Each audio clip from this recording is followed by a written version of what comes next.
This is a story from our book, The Wills Lawyers, entitled The Knife in Dad's Heart. It's not as if Kayla and her 3 brothers had always gotten along with each other.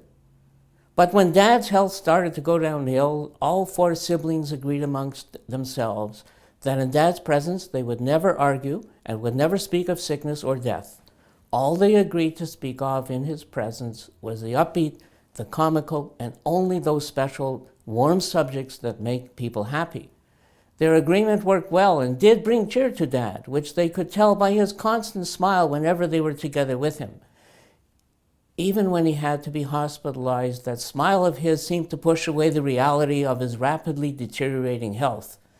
The doctor had called Kayla in the morning. His news was not good, and he had asked Kayla to call her brothers together so that the 4 of them could pay their final respects to their father at the hospital. Dad's smile greeted them as they entered the room. It was as if the fact he was dying was pushed away once again. The discussion was again upbeat, and pictures, report cards, comments on the successes of grandchildren, and a bowling trophy kept that smile on Dad's face.